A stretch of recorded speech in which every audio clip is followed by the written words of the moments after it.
At 0830 a.m., as commercial shipping lanes carried their routine cargo of crude oil and liquefied natural gas through the narrowest choke point in global energy infrastructure, Iran's Islamic Revolutionary Guard Corps began something that was not routine at all: live fire drills, not exercises conducted in distant waters or simulated on training ranges, but actual weapons tests in the Strait of Hormuz itself. In a corridor just 33 kilometers wide at its narrowest point, where 1/5 of all traded oil moves daily beneath the watch of multiple navies and the scrutiny of global markets. The notice had been transmitted days earlier through maritime radio channels using language stripped of diplomatic softness. Naval shooting would occur Sunday and Monday. Coordinates were provided. Vessels were advised to avoid the area.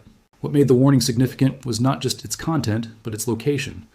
The drill zone overlapped with the traffic separation scheme, a precisely defined 3.2 kilometer wide corridor where northbound and southbound shipping moves in opposite lanes like highway traffic. Except this highway carried $15 trillion worth of energy annually, and any disruption would cascade through economies worldwide within hours. Inside the Combat Information Center of a United States Navy guided missile destroyer positioned in international waters east of the strait, watch officers received the Iranian notice with reactions trained into calm but measured internally, with concern that did not need to be spoken. The destroyer, one of 6 American warships now operating in the region following the arrival of the USS Abraham Lincoln Carrier Strike Group, had been tracking Iranian naval activity continuously since arriving on station. Radar returns were logged, movement patterns analyzed, electronic emissions cataloged. Every Iranian vessel that put to sea was identified, its course plotted, its intentions assessed. This morning was different because intent was declared openly.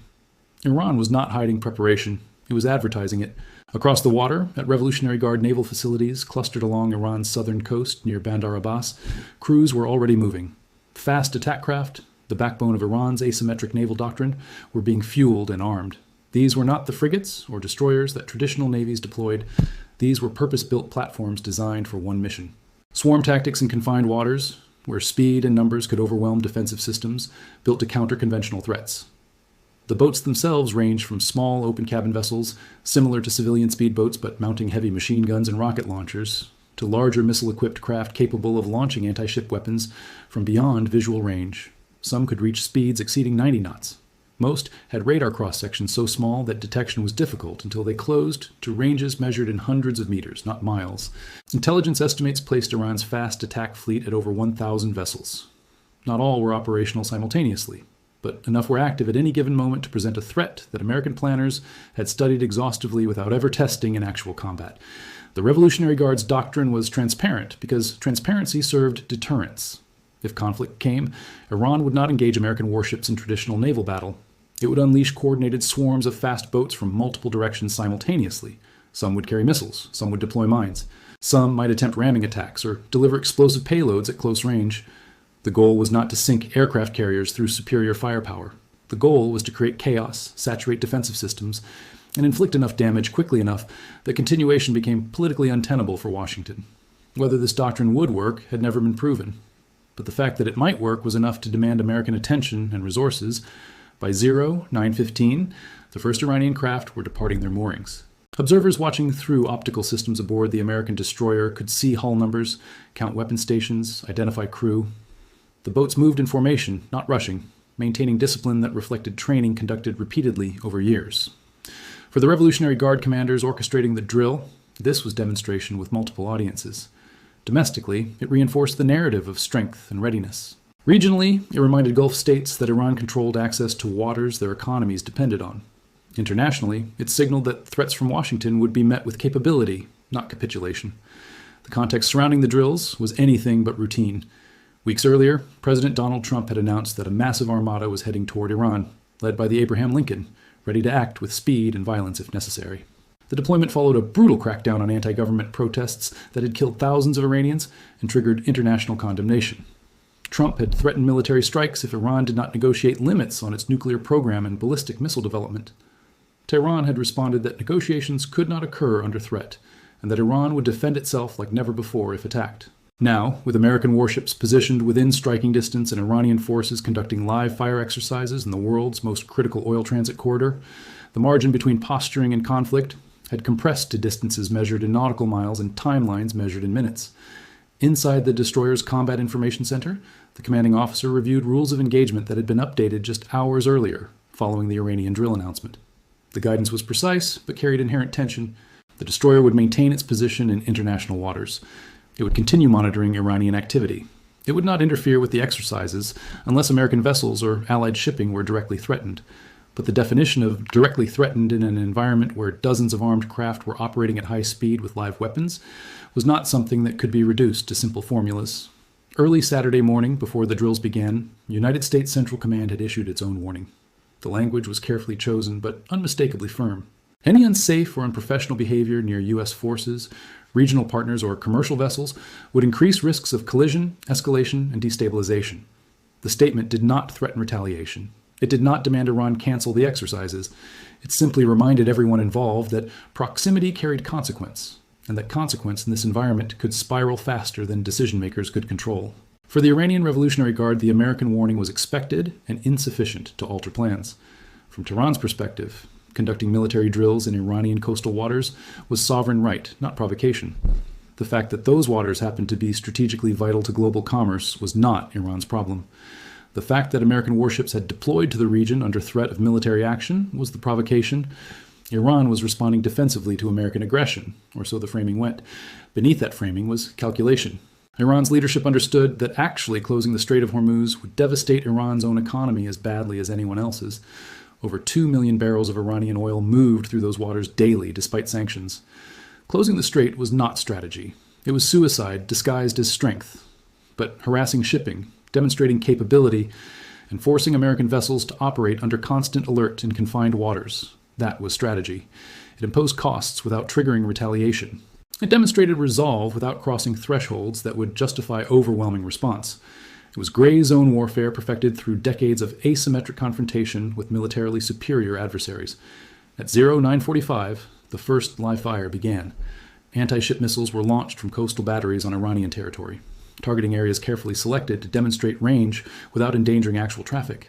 The missiles were older systems, Chinese-designed C-802 variants with ranges exceeding 120 kilometers.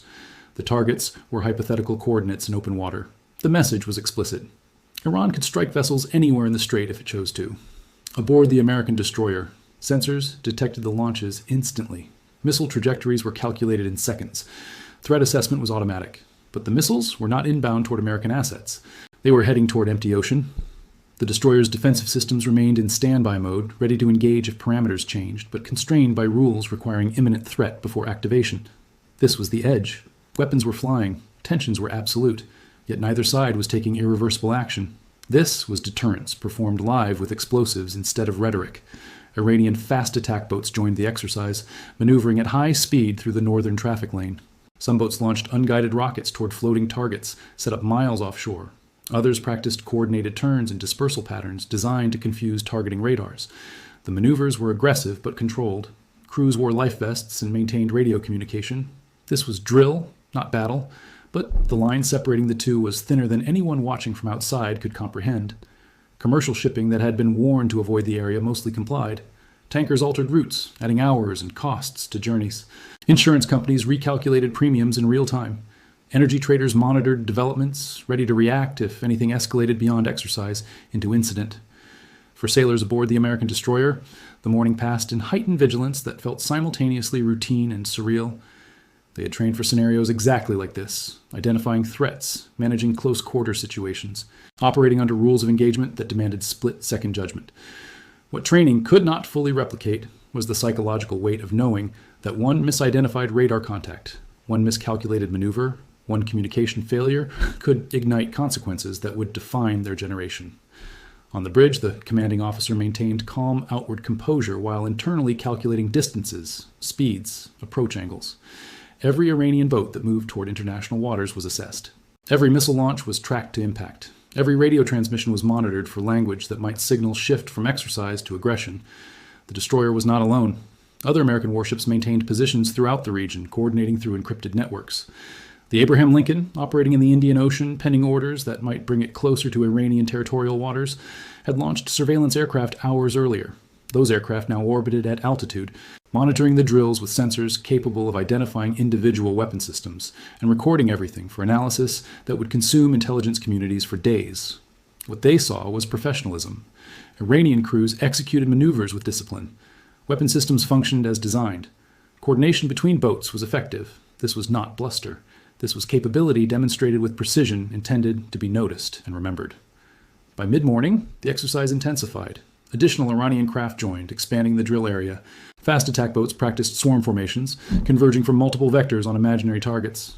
The tactic was straightforward in concept. Launch dozens of boats simultaneously from dispersed positions, close distance at maximum speed. Engage from ranges too close for long-range missile defense. Overwhelm point defense systems through sheer numbers. Accept losses as necessary, cost of mission completion. American naval planners had studied these tactics exhaustively. Defensive doctrine called for engaging threats at maximum range using ship-launched missiles and close and weapon systems. Helicopters could provide additional targeting. Electronic warfare could disrupt coordination. But if enough boats got through, if defensive magazines ran empty, if command and control were degraded, vulnerability existed. That vulnerability was why the destroyer maintained position with every system ready, every crew member alert, every contingency rehearsed. Inside Iran's command centers, officers monitoring the exercise had their own concerns. The presence of American warships with advanced sensors meant every tactic was being recorded, analyzed, countered in simulations that would inform future engagement doctrine.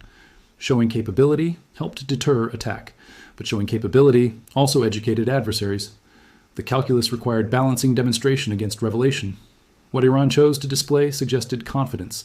What Iran chose to withhold suggested awareness that some capabilities were better left unconfirmed until needed. As the exercise continued into afternoon, no incidents occurred that crossed thresholds into crisis. Iranian boats maintained separation from commercial traffic. American warships held position without maneuvering aggressively. The live fire remained contained within designated areas. But absence of incident was not absence of risk. Every hour that forces operated this close, under this pressure, accumulated probability of miscalculation. A boat experiencing mechanical failure drifting into commercial lanes. A crew misinterpreting radar contact as hostile. A nervous operator activating weapons without authorization. History demonstrated that standoffs like this ended badly, not because anyone wanted war, but because complexity exceeded control. The destroyer's crew rotated through watch stations, maintaining continuous readiness while managing fatigue that came not from physical exertion, but from sustained alertness under stress. Officers reviewed engagement procedures repeatedly, ensuring every sailor understood not just what to do, but why restraint mattered as much as reaction. In modern naval warfare, the first shot fired often determined narrative more than it determined outcome. Firing first, without clear justification, handed adversaries political victory regardless of tactical result. Firing second meant absorbing attack, but retained moral authority. Neither option was acceptable. The only acceptable outcome was no shots fired at all. Behind the military confrontation, diplomatic channels worked quietly to prevent what no one publicly admitted could happen. Messages moved through intermediaries from Washington to Tehran and back. Language was cautious, avoiding commitment while seeking clarity. What were Iran's actual intentions? What would constitute provocation requiring American response? What assurances could be offered that exercises would not become pretext for attack? The answers, when they came, were characteristically vague. Iran was conducting routine defense training in sovereign waters. American presence was unwelcome but tolerable as long as it remained outside Iranian territorial sea. Any attack on Iranian forces or territory would trigger full-scale retaliation. The circle of mutual deterrence remained intact. Neither side wanted war. Both sides prepared for it. And preparation itself created conditions where war became more probable even as it remained undesired. By late afternoon, the intensity of Iranian exercises began to decrease. Boats returned to port in sequence. Missile launches ceased. The waters gradually cleared of military activity, though heightened alert remained. This was not stand down. This was pause. The drills were scheduled to resume Monday morning, meaning the cycle would repeat. Another day of live fire in confined waters. Another day of American warships monitoring at close range. Another accumulation of risk, with no resolution in sight. For those aboard the destroyer, the transition from active exercise to passive monitoring felt anticlimactic. Hours of absolute focus yielded to hours of continued readiness with less immediate threat. But lowering guard was precisely when accidents occurred, so discipline demanded vigilance remain constant. Inside Iran, state media portrayed the exercises as successful demonstration of defensive capability. Images of missiles launching and boats maneuvering at speed were broadcast with commentary, emphasizing readiness and resolve. The audience was domestic as much as international. Recent protests had challenged the regime's authority. Thousands had been killed in crackdowns that drew global condemnation. Displaying military strength helped shore up internal support, reminding Iranians that external threats demanded unity regardless of internal grievances.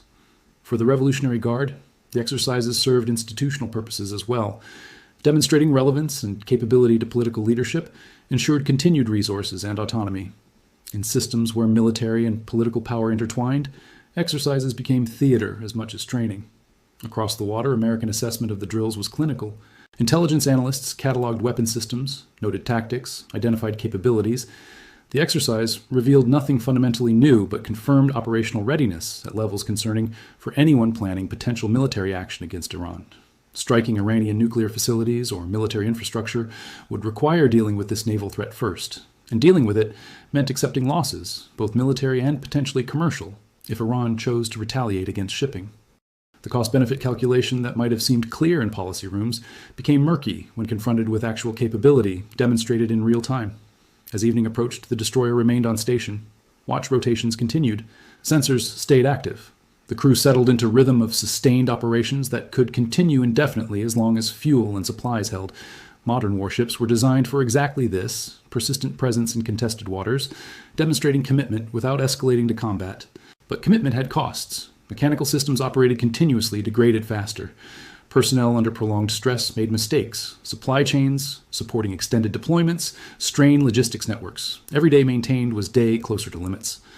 For commercial shipping companies whose tankers transited the strait daily, the exercises created impossible choices. Delay passage and accept costs and contract penalties. Continue through drill areas and accept risk that exercise could become something worse. Insurance covered some contingencies, but not all. The market would decide based on countless individual calculations of risk versus reward, each decision feeding into a broader system that either maintained normalcy or spiraled toward disruption. Oil markets reacted predictably. Prices ticked upward on uncertainty, even though no supplies had been actually interrupted. Futures traders positioned for scenarios ranging from continued tension to actual conflict. The economic ripple effects of military posturing in the strait extended far beyond the immediate geography, touching consumers worldwide who would never know why fuel prices increased but would feel the impact nonetheless. As night fell over the strait, Iranian coastal radar maintained watch over waters now quiet but still tense. American satellites passed overhead, recording thermal signatures and electronic emissions. Intelligence databases updated with information that would shape future decisions made by people who would never visit these waters, but whose choices would determine whether ships continued sailing them freely. The exercise had achieved what Iran intended. Capability had been demonstrated. Deterrence had been reinforced. Message had been sent. But messages in geopolitics are read through lenses of preconception and answered through frameworks of institutional interest. What Iran meant to communicate and what Washington chose to interpret were not necessarily identical. Monday would bring repetition, more live fire, more swarm drills, more proximity between forces that could annihilate each other in minutes if decision or accident triggered engagement. The destroyer would maintain position, the crew would sustain alert, the watch would continue. Because in modern standoffs, resolution was luxury that neither side could afford. Backing down signaled weakness. Escalating risked catastrophe. The only viable option was continuation, presence maintained, deterrence projected, control preserved through discipline that demanded every individual choose restraint repeatedly under conditions designed to erode judgment. For the commanding officer, who would spend the night reviewing the day's events and preparing for tomorrow's continuation, the burden was not technical. His crew was trained, his ship was capable, his orders were clear. The burden was human, knowing that split-second decisions made under imperfect information with lives at stake could cascade into consequences far beyond individual control. This was command in the 21st century, not leading charges or directing fleet battles, but managing ambiguity, interpreting intent, choosing restraint when instinct might demand action, and doing so while adversaries tested boundaries specifically to discover where restraint ended and response began. The strait remained open. Oil continued flowing. Markets stabilized. To outside observers, nothing had happened. To those inside the system, everything had changed. The exercises established new baseline for what normal looked like. What had been provocative became routine. What had been unthinkable became rehearsed. The threshold for actual conflict had not lowered, but the threshold for normalizing conditions adjacent to conflict had shifted fundamentally. And in that shift lay danger not of sudden explosion, but of gradual erosion, of systems operated so long under stress that failure became inevitable, not because anyone chose it, but because sustained tension eventually breaks what sustained calm might have preserved. The destroyer's watch continued through the night. Radar screens glowed. Sonar listened. Communications monitored. Coffee brewed. And somewhere in the dark waters between American steel and Iranian shore, the line separating peace from war remained invisible, unmarked. tested continuously by forces that understood its location precisely because they had spent careers learning where it lay and how close they could approach without crossing it. This time, the line held. Tomorrow, it would be tested again, and the day after, and every day until either diplomacy found resolution or the accumulated weight of repetition exceeded the strength of restraint that had prevented disaster thus far. What kept the peace was not absence of capability or intention. Both sides possessed means and will. What kept the peace was recognition, unspoken but absolute, that unleashing what both sides had prepared would create outcome neither side could control. That recognition, fragile and dependent on human judgment under impossible pressure, was all that stood between global energy markets and catastrophe. Inside Iranian command centers near Bandar Abbas, senior Revolutionary Guard officers conducted their own assessments, while exercises were still underway. The drills had accomplished tactical objectives. Missiles had launched successfully. Boats had demonstrated coordination. Systems had operated as designed. But tactical success was only part of the calculation. Strategic success required reading American response accurately. The destroyer, maintaining position in international waters, sent clear message. Washington was not intimidated into withdrawing. But the fact that the destroyer had not maneuvered aggressively, had not attempted to disrupt exercises, had not escalated posture beyond monitoring, that too carried meaning. American restraint under these conditions suggested limits to how far Trump would push confrontation. Or it suggested confidence that military options remained available if diplomacy failed. Or it suggested uncertainty within American decision-making about whether strikes on Iran were actually viable given the costs demonstrated so clearly during these exercises. Iranian analysts debated interpretations without reaching consensus because the truth was that American intentions remained opaque even to those whose job was decoding them. What complicated assessment further was understanding whether the destroyer's commanding officer operated under restrictive rules of engagement that demanded restraint, or whether restraint reflected judgment call, made in real time by officer empowered to escalate if he deemed necessary. The difference mattered enormously. If restraint was mandated, it revealed American political leadership hesitant to risk confrontation. If restraint was discretionary, it revealed professional military judgment that escalation served no purpose. Both interpretations supported different policy recommendations for Tehran. One suggested opportunity to press harder. The other suggested wisdom in recognizing that limits had been approached closely enough. For the Revolutionary Guard commanders, the political context surrounding the drills was as important as military execution. Recent protests had threatened regime stability in ways not seen since the Islamic Revolution. The crackdown had been brutal, thousands killed, mass detentions continuing. International condemnation had been predictable and largely irrelevant to internal security calculations. But American military deployment, combined with threats of strikes, created external pressure precisely when internal pressure remained unresolved. The regime needed to project strength to domestic audiences, reassure loyalists that challenges could be managed, remind opposition that state power remained absolute. Military exercises served these purposes regardless of their utility in actual deterrence of American attack. Yet there was genuine concern within Iranian leadership that Trump might order strikes anyway. The president had demonstrated willingness to use force in ways previous administrations had avoided. The killing of Qasem Soleimani years earlier remained a vivid reminder that American restraint had limits. The recent strikes on Iranian facilities in June had demonstrated capability to penetrate defenses and hit targets despite all the investments in air defense systems that were supposed to prevent exactly that. If Trump decided that political benefit of striking Iran outweighed costs, military exercises in the Strait would not prevent him. They might not even slow him significantly. This awareness shaped how Iran calibrated the drills, aggressive enough to demonstrate capability and resolve, controlled enough to avoid providing justification for immediate American response.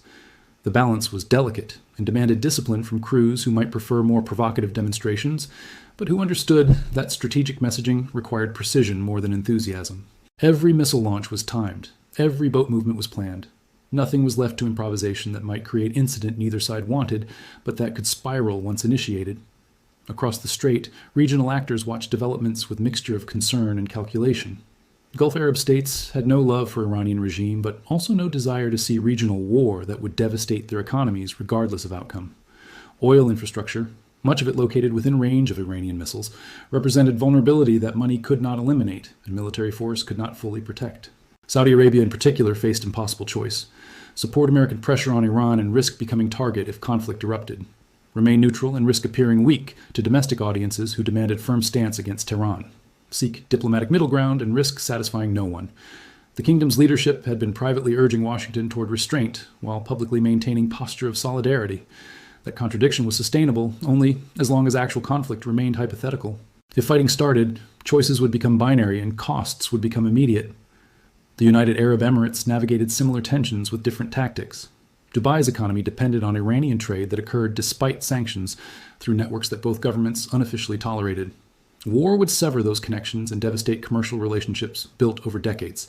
Yet UAE also hosted American military facilities and maintained security partnerships that could not be abandoned without consequences.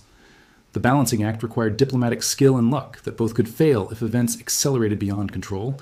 For Oman, positioned on the southern shore of the strait and maintaining relationships with both Iran and the West, the exercises represented particular concern. Omani waters were part of the choke point. Any conflict would affect Omani interests directly. The Sultanate had long served as intermediary for communications between Washington and Tehran. That role became critical now as diplomatic channels worked to prevent misunderstanding from becoming crisis. Messages passed through Muscat carried nuance that direct communications might lack. Assurances could be tested without commitment. Intentions could be clarified without official acknowledgement. Whether this informal diplomacy would prove sufficient if tensions continued rising remained uncertain. The global implications extended far beyond the Gulf. China, heavily dependent on oil transiting the strait, watched with strategic concern. Beijing had investments throughout the region and relationships with both Iran and Gulf Arab states that required balancing. A disruption to energy flows through Hormuz would impact Chinese economy within days. Yet China also saw American military presence in the Gulf as example of overextension that served Chinese strategic interests. The more resources Washington committed to managing Middle East, the fewer remained available for Indo-Pacific, where competition with China defined American policy. Beijing's response to the crisis was therefore carefully calibrated. Calls for restraint and diplomatic resolution. Criticism of American military deployments, but no concrete actions that would either antagonize Washington or expose China to costs of defending Iran directly. Europe faced its own dilemmas. The continent remained dependent on Gulf energy despite years of diversification efforts. Disruption would spike prices and threaten economic recovery already fragile. Yet European governments had minimal influence over either American or Iranian decision-making. Calls for dialogue were predictable and largely ignored. The uncomfortable reality was that Europe's security ultimately depended on American military power it could not match, and increasingly struggled to support politically. If Washington decided to strike Iran, European governments would condemn the action publicly, while privately hoping it succeeded quickly enough to avoid prolonged crisis. Back in the Strait, the destroyer's crew continued their watch as darkness deepened and the first day of exercises drew to close. The commanding officer composed summary report for transmission to higher command. The language was factual, stripped of editorializing. Iranian forces had conducted exercises as announced. No hostile intent toward American vessels had been detected. No incidents had occurred requiring defensive action. Readiness was maintained throughout, but between those dry, factual statements lay reality that reports could not fully capture. Reality of hours spent at highest alert. Reality of decisions reviewed mentally dozens of times. Reality of knowing that tomorrow would bring repetition, and that repetition without resolution was formula for eventual failure, regardless of how well crews performed. For the individual sailors aboard the destroyer, the day had been exhausting in ways difficult to explain to anyone who had not experienced it. Physical demands were minimal, mental demands were absolute. Sustaining focus when nothing was happening but everything could happen required discipline that training instilled but that experience made visceral. They understood now in ways that classroom instruction could never teach, that modern warfare was not always dramatic. Sometimes it was just waiting. Waiting while armed adversaries maneuvered nearby. Waiting while political leaders debated options. Waiting while the difference between routine patrol and historic catastrophe compressed into margins so thin that only afterward would anyone know whether choices made had been correct. As the night watch took over, conversations in crew spaces turned to speculation about how long the deployment would last, whether exercises would continue indefinitely, what might trigger actual escalation. No one had good answers because good answers did not exist. The system had entered state where outcomes depended on variables too numerous to track, and decisions too distributed to control centrally. What happened next would emerge from interaction of forces that included human judgment, technical performance, political calculation, and chance. The fact that chance remained a factor in events affecting global energy security was uncomfortable truth that planning tried to minimize but could never eliminate. Morning would arrive in hours. With it would come second day of exercises. More Iranian boats, more live fire, more American monitoring, more risk accumulated without resolution achieved. The pattern would continue because neither side had found a way to break it without conceding more than domestic politics allowed or strategic position permitted. So the drills would proceed, the warnings would be repeated, the strait would remain open but contested, and somewhere in the accumulated tension of days that became weeks, that might become months, the system would either find equilibrium or discover that equilibrium under these conditions was illusion maintained only until the moment it shattered. The destroyer's engines maintained their steady rhythm. Radar swept the horizon. Sonar listened to the depths. And the watch continued because the watch had to continue hour after hour, day after day, until someone somewhere decided that enough was enough, or until the decision was made by events that exceeded anyone's control to prevent.